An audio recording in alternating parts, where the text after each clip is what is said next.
Hello guys, welcome back to study. This is Dheeraj Kumar. अभी हम लोग करने वाले हैं साइंस का इंपॉर्टेंट 50 क्वेश्चन, जो कि आज के लिए बहुत इंपॉर्टेंट होने वाला है। और एक चीज़ मैं बता रहा हूँ आपको, साइंस की चाहे कोई भी चीज़ जो है, आपको जो मैं कह रहा हूँ उसको नोट्स बनाओ और नोट्स बना के प्रैक्टिस करो तो बढ़िया रहेगा। और हाँ, जितने भी इंपॉर्टेंट अपडेट, कुछ इंपॉर्टेंट पीडीएफ्स मैं टेलीग्राम चैनल पर अपलोड करते रहता हूँ, तो टेलीग्राम चैनल का लिंक डिस्क्रिप्शन में नीचे मिल जाएगा, या फिर टेलीग्राम पे सर्च करना है @A2Z स्टडी और टेलीग्राम चैनल को ज्वाइन कर लो। बिकॉज टेलीग्राम चैनल पे बहुत सारी इंपॉर्टेंट अपडेट दी जाती है, कुछ फ्री वाली पीडीएफ दी जाती है, तो टेलीग्राम चैनल से ज्वाइन करके जरूर जुड़े रहना।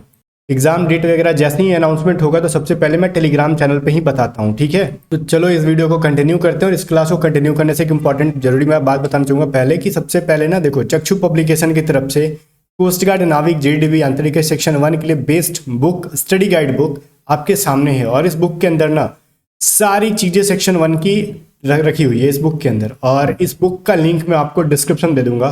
तो जैसे 3000 प्लस क्वेश्चंस MCQs आपको इस बुक के अंदर मिल जाएंगे, और जो भी करंट अफेयर है 2021-22, साथ में रीजनिंग पूरे chapter wise, GK GS science के भी पूरे चैप्टर वाइज, इसके अलावा mathematics chapter wise, English chapter wise, vocabulary वगैरह सब कुछ एक सिंगल बुक के अंदर मिल जा रहा है, इसीलिए इसको स्टडी गाइड बुक कहा जाता है।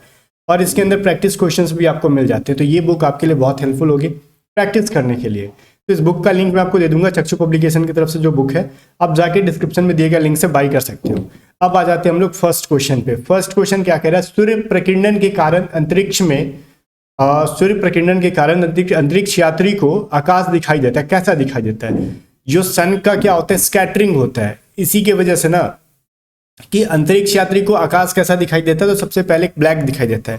कुछ लोग सोच रहे होंगे कि आकाश तो जमीन पे से नीला दिखाई देता है भाई, तो फिर अंतरिक्ष यात्री को आपका आकाश या फिर अंतरिक्ष ब्लैक क्यों दिखता है? वो सन के स्कैटरिंग की वजह से। तो ये चीज आप याद रखोगे, ठीक है। क्वेश्चन को उल्टा करके भी पूछ सकता है। तो जल का सर्वाधिक शुद्ध रूप क्या होता है? तो सर्वाधिक जो है वर्षा का जो पानी होता है, बारिश का जल कह लो, रेन वाटर कह लो, ये सबसे प्योरेस्ट वाटर होता है। अब ग्रीन हाउस प्रभाव गैस, आपने कार्बन डाइऑक्साइड सुना होगा, ठीक है। आपने इसके अलावा वाटर सुना होगा, मीथेन सुना होगा, अलग अलग चीजों को सुना होगा, लेकिन मैं आपको कुछ इंपॉर्टेंट चीज यहाँ पर लिस्ट बना के दे रहा हूँ।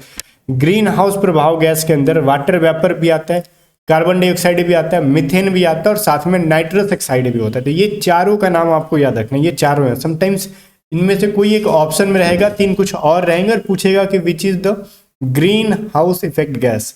तो आपको चारों का नाम याद होगा, तो जिनमें से इनमें से कोई भी एक हो तो आपको आंसर फटाक से कर देना है।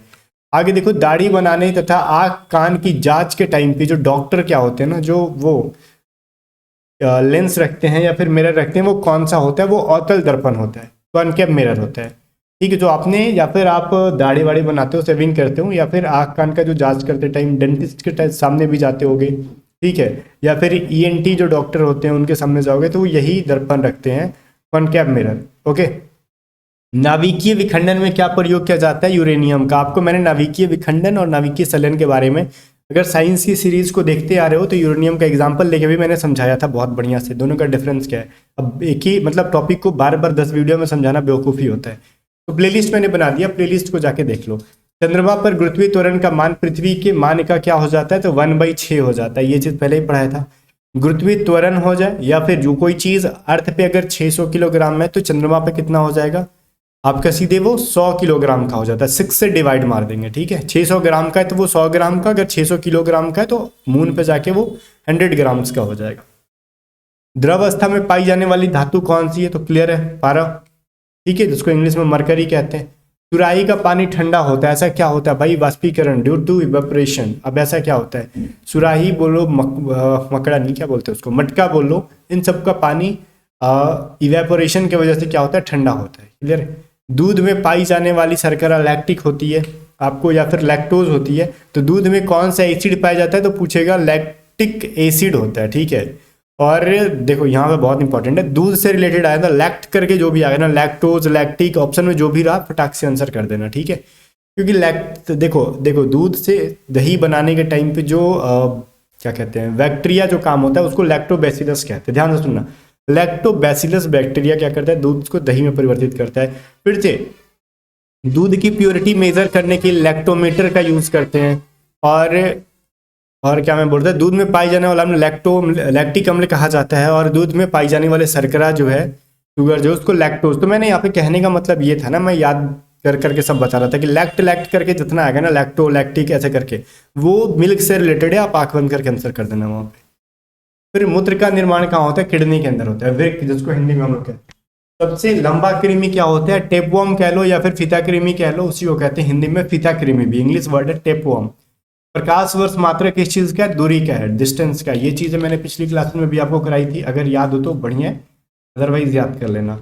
आगे, कपड़ा सुखाने तथा दूध से मक्खन निकालने वाली मशीन कार्य करती है, वो किस चीज पे? वो अपकेंद्रीय बल पे, ठीक है, सेंट्रीफ्यूगल, ठीक है ना। तो ये चीज जो आपको सेंट्रीपिटल और सेंट्रीफ्यूगल में बहुत डिफरेंस होता है, अब केंद्रीय और विकेंद्रीय में फर्क होता है, तो आपको ये चीज याद है, सेंट्रीफ्यूगल पे मशीन वाली काम करती है, दूध से मक्खन निकाल लो, कपड़ा सुखा लो। वायुमंडल में ऑक्सीजन की मात्रा को बैलेंस कौन करता है? प्रकाश संश्लेषण, फोटोसिंथेसिस, जो पौधों में होती है। कैसे सर? एग्जांपल दो। देखो, हम ह्यूमन बींग क्या करते हैं? एनवायरमेंट से ऑक्सीजन लेंगे और उस ऑक्सीजन को अंदर ले जाके बाहर क्या निकालते हैं? कार्बन डाइऑक्साइड निकालते हैं। लेकिन पौधे क्या करते हैं? आपके द्वारा छोड़े गए कार्बन डाइऑक्साइड या फिर एनवायरमेंट में उपस्थित कार्बन डाइऑक्साइड को लेंगे और उसको फोटोसिंथेसिस, प्रकाश संश्लेषण के द्वारा क्या करते हैं? ऑक्सीजन में चेंज कर देते हैं। क्लियर? और उस अगेन ऑक्सीजन को हम लोग ले लेते हैं। मनुष्य के मस्तिष्क का वजन कितना होता है? तो वो 1300 ग्राम होता है लगभग, 1350 ग्राम भी कहीं दे सकता है, ऑप्शन में कोई एक ही देगा, 1300 ग्राम या फिर 1350 ग्राम, इसके अलावा 1500, 1600, 1700 ऐसे कुछ दे देगा। तेरा कवकों का अध्ययन क्या कहते हैं? देखो, माइकोलॉजी और फाइकोलॉजी दोनों में बहुत ही इंपॉर्टेंट है। देखो, कवकों का कहेगा तो माइकोलॉजी, शैवालों का कहेगा तो फाइकोलॉजी, तो ये चीज़ है जरा आपको याद रखना होगा। हड्डियों में मुख्यतः क्या पाया जाता है? तो हड्डियों में कैल्शियम ही पाया जाएगा, इसके अलावा फास्फोरस पाया जाता है। अब देखो, कवकों को ना इंग्लिश में फंगस या फिर फंजाई कहते हैं, इसलिए लोग ना इसका इंग्लिश फाइकोलॉजी कह देते हैं, तो ये चीज़ थोड़ा पकड़ना होगा। फंगस का स्टडी माइकोलॉजी होता है, जबकि वो शैवाल को क्या कहते हैं हम लोग? फाइकोलॉजी, ठीक है, उसका स्टडी को। तो ये चीज़ आपको एल्गी कहते हैं उसको इंग्लिश में। पैतृक सिद्ध कर, देखो पैतृक का सिद्ध करने में क्या क्या सहायक होता है? तो वो जो डीएनए और फिंगरप्रिंटिंग होती है ना, उससे पता चल पाता है ना कि वो इसको ना हेरिडिटी भी कहते हैं, एंसेस्ट्रल भी कहते हैं, जो भी कह लो इसको कहते हैं। जैसे मान लो किसी बच्चा है, गुम हो गया, वो पता नहीं चल पा रहा है कि वो किसका बच्चा, डीएनए टेस्ट से पता कर सकते हैं। समटाइम्स चोरी वोरी पकड़ी जानी है तो वो भी डीएनए टेस्ट से या फिर फिंगरप्रिंटिंग से पता कर सकते हैं। 19 नंबर, विटामिन ए का सर्वोत्तम स्रोत क्या है? गाजर। क्लियर? विटामिन ए कहाँ पे स्टोर होता है ह्यूमन बॉडी के अंदर? लीवर के अंदर। जठर रस, अच्छा ये क्वेश्चन कुछ और था, जठर रस में पाया जाता है हाइड्रोक्लोरिक एसिड, तो HCl कहते हो, ठीक है। कुछ लोग सल्फ्यूरिक एसिड कह देते हैं, ध्यान से, सल्फ्यूरिक एसिड अगर शरीर में डाल दे तो पता नहीं क्या क्या जला देगा। सल्फ्यूरिक एसिड को कहाँ करते हैं? बैटरी के अंदर यूज करते हैं हम लोग जनरली।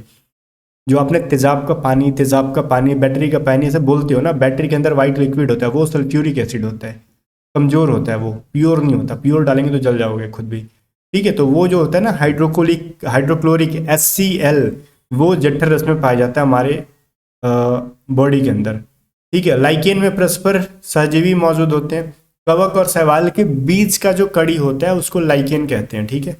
बीज का जो कड़ी कह लो, चेन कह लो, या फिर जो भी कहते हैं, बीज का, इन दोनों के बीज का कड़ी लाइकेन कहते हैं ना कि कवक और शैवाल इन दोनों का दोगला कह लो, इस तरीके से सिंपल आपकी भाषा में, ठीक है। 22 नंबर कह लो, लार में पाए जाने वाला एंजाइम, तो लार में पाए जाने वाला एंजाइम है टैलिन है, ठीक है। टैलिन नाम का एंजाइम क्योंकि लार में पाया जाता है हमारे सैलिवा के अंदर। हीमोग्लोबिन में पाए जाने वाला तत्व कौन सा है? वो लोहा होता है, आयरन। क्लियर? प्रोटीन का देखो कुछ नहीं, प्रोटीन का पाचन कहाँ होता है? छोटी आंत के अंदर होता है, स्मॉल इंटेस्टाइन के अंदर होता है। कुछ लोग सोच रहे हैं क्या बायोलॉजी का क्वेश्चन आता है तो एक आध क्वेश्चन डाल दिया जाता है, तो एक आध क्वेश्चन कहाँ से डालेगा किसी को पता नहीं होता, ठीक है। आप एयर कोस्ट गार्ड के ऑफिशियल मॉक जहाँ पे डाल रखा है ना कोस्ट गार्ड में, उसमें भी जाके देखना बायोलॉजी के 1-2 क्वेश्चन डाले गए हैं। भोपाल गैस कांड रिसाव हुआ था, कब हुआ था भाई? अच्छा, कहाँ हुआ था भाई? मिसाइल आइसोसाइनाइड, तो भोपाल में ही हुआ था, जिसमें कि गैस था वो मिथाइल आइसोसाइनाइड के नाम से हम लोग जानते हैं उसको, ठीक है। यूरिया अधिकतम पाया जाता है, कहाँ पाया जाता है यूरिया? तो मूत्रों में पाया जाता है, यूरिन के अंदर। पेप्सिन एक उदाहरण है। पेप्सिन क्या है? एक प्रकार का एंजाइम है, ठीक है, ये चीज़ याद रखोगे आप। दूध में यह विटामिन नहीं पाया जाता, दूध में विटामिन C नहीं पाया जाता है, अदरवाइज दूध फट जाएगा। टॉक्सिन एक प्रकार का क्या है? जहरीला पदार्थ है। टॉक्सिक कहते हैं ना, टॉक्सिक है, जहरीला है, तो टॉक्सिन जहरीला है। क्लियर? एंजाइम की रचना किस चीज़ से होती है? वो एमिनो अम्ल से होती है, ठीक है। आगे देखो, फलों और सब्जियों में नहीं होता है। फलों और सब्जियों में क्या नहीं होता है, ये चीज़ पूछा जा रहा है आपसे। तो कह सकते हो फलों में वो विटामिन के बारे में पूछा जा रहा है कि कौन सा विटामिन फलों और सब्जियों में नहीं होता, तो विटामिन डी, जो कि फलों और सब्जियों से नहीं मिल पाता है। मलेरिया का परजीवी क्या है? एनाफिलीज मच्छर, जो कि जिसकी वजह से मलेरिया होता है ह्यूमन के अंदर। मानव मूत्र में क्या उत्सर्जन होता है? तो मानव मूत्र में उत्सर्जन विटामिन सी का होता है। क्लियर है? इसके अलावा एक चीज़ मैं आपको बताऊंगा इसको कंटिन्यू करने से पहले, कि अगर आप साइंस के कुछ वीवीआई क्वेश्चन ढूंढ रहे हो तो ज़्यादा मत परेशान हो। देखो साइंस के प्रीवियस ईयर के क्वेश्चन, कुछ इंपॉर्टेंट क्वेश्चन मिला के 550 के आसपास क्वेश्चन की पीडीएफ हमने तैयार की है। आप इसको साइंस के क्वेश्चन को, रीजनिंग के क्वेश्चन को, साथ ही साथ मैथमेटिक्स के क्वेश्चन को, प्रीवियस ईयर सारे हैं, और वोकेबलरी के क्वेश्चन प्रीवियस ईयर और सारे नए मिक्स करके क्वेश्चन को तैयार किए गए सॉल्यूशंस के साथ। इन पीडीएफ्स को बाई करना चाहते हो तो आप हमारे टीम को व्हाट्सअप करो, और एग्जाम से पहले इनको 2 से 3 बार बढ़िया से पढ़ लो, बना लो, रट लो। एग्जाम में आपको 70 to 80% गारंटेड हेल्प मिलने वाले हैं, ठीक है? गारंटेड मैं कह रहा हूँ। तो व्हाट्सअप करो 7279047787 और सारे पीडीएफ को खरीद के बना डालो एग्जाम से पहले। अब आ जाते हैं हम लोग क्वेश्चन की तरफ, ठीक है? क्वेश्चन कह रहा है कि दूध में उपस्थित होता है, दूध में बहुत सारी चीज़ें उपस्थित होती हैं, जैसे जैसे सर दूध में पानी भी उपस्थित होता है। तो प्रोटीन के बारे में पूछ रहा है, तो दूध में कौन सा प्रोटीन उपस्थित होता है? वो केसिन के नाम से जाना जाता है, ठीक है? दूध में एक प्रोटीन होता है जिसको हम केसिन के नाम से जानते हैं। ओके, मेरा मेढक के हृदय में होता है। मेढक के हृदय में कितने कक्ष होते हैं? ये मतलब बताना आपको। मेढक के हृदय में होते हैं टोटल 3 भाग, 3 चैम्बर्स कह लो, 3 भाग कह लो, या फिर 3 कक्ष कह लो, ठीक है? तो पूछता है एग्जाम में कभी कभी, मानव शरीर की सबसे महत्वपूर्ण ग्रंथि कौन सी है? तो पिट्यूटरी ग्रंथि या फिर प्यूज ग्रंथि कह लो। तो ये मस्तिष्क में पाई जाती है। मानव शरीर की प्रचुर मात्रा में पाई जाता है। मानव शरीर में प्रचुर मात्रा में पाई जाने वाला क्या चीज़ है? फास्फोरस है, कैल्शियम है। तो कैल्शियम सबसे ज़्यादा है और उसके बाद फास्फोरस, ठीक है? तो दोनों चीज़ आपको याद रखना है, कैल्शियम भी है और फास्फोरस भी है। कैल्शियम फास्फोरस से मिलकर हड्डियाँ बनती है, तो आपको इस तरीके से याद रखना है। आगे देखो, आनुवंशिकता के नियम का जन्मदाता कौन है? तो आप सबको पता होगा, ग्रेगर मेंडल, जिन्होंने आनुवंशिकता या फिर लॉ ऑफ हेरिडिटी को क्या किया था, दिए बताया था, ठीक है? मटर के पौधों को क्रॉस करा के, पता है ना आपको ये। किसान का परम सहायक कौन है? केचुआ होता है। कैसे? मिट्टियों को क्या करता है? पॉलीमर बनाता है वो, ठीक है? जिसकी वजह से पानी संचित किया जा सकता है उसके अंदर। कोशिका शब्द का निर्माण सबसे पहले किसने किया था? रॉबर्ट ब्राउन ने, ठीक है? सबसे बड़ा फल कौन सा है? और तो रेफ्लिसिया के नाम से वैसे जानते हैं, और साथ में ऑर्किड्स, ऑर्किड्स भी एक है फ्लावर, वो भी बड़ा है, और रेफ्लिसिया भी सबसे बड़ा फ्लावर में आता है। अमरूद, अंगूर, शरीफा, टमाटर का खाने योग्य भाग कौन सा है? तो फल भित्ति को, पेरिकार्प को हम लोग खाते हैं। आम, पपीता, बेर का खाने वाले भाग को क्या कहते हैं हम लोग? मध्य फल भित्ति या फिर मेसोकार्प कहते हैं। अदरक तथा आलू के खाने वाले भाग को तना। ये चीज रीजनिंग में पूछता है, ठीक है? ध्यान देना। अदरक कर देगा ऐसे, अदरक कह देगा, या फिर आलू, ये मान लो तना है तो आम करके वाट कर देगा, तो उसका मध्य फल भित्ति या फिर मेसोकार्प, ऐसे रीजनिंग में भी दे देता है। पिट्यूटरी ग्रंथि कहाँ पाई जाती है? मैंने बोल दिया, मस्तिष्क में। इसी को प्यूज ग्रंथि के नाम से भी जाना जाता है। 2 प्रमुख वंशानुगत रोग कौन कौन से हैं? वर्णांधता और हीमोफीलिया, कलर ब्लाइंडनेस और हीमोफीलिया। थायरोक्सिन हार्मोन कहाँ से स्रावित होता है? तो थायराइड ग्रंथि से। मछलियाँ किस चीज़ से सांस लेती हैं? तो गिल्स के द्वारा सांस लेती हैं, ठीक है? तने के रूपांतरण का उदाहरण कौन सा है भाई? सब आलू, अदरक और प्याज, जस्ट मैंने बताया। लोहा की मात्रा सर्वाधिक कहाँ होती है? तो पालक के पत्तों में। स्वस्थ शरीर में खून की मात्रा कितनी होती है? पूछ सकते हैं आपसे। तो 5.5 से 6 लीटर, 5.5 लीटर नहीं, लगभग कह लो 5 से 6 लीटर नहीं, लगभग 5 साढ़े 5 लीटर के आसपास खून की मात्रा होती है। 5.6 लीटर ही है ये, 5.5 लीटर कह लो। क्लियर है? जाने से पहले फिर से याद दिला दो, सारी पीडीएफ्स आप व्हाट्सअप करके बाई कर सकते हो, या फिर डिस्क्रिप्शन में दिए गए लिंक से भी बाई कर सकते हो। व्हाट्सअप नंबर है, और साथ साथ बुक का लिंक मैं आपको डिस्क्रिप्शन में दे दिया हूँ। चक्षु पब्लिकेशन की जो बुक है, अगर आप बुक लेना चाहते हो तो वहाँ से बुक भी बाई कर सकते हो।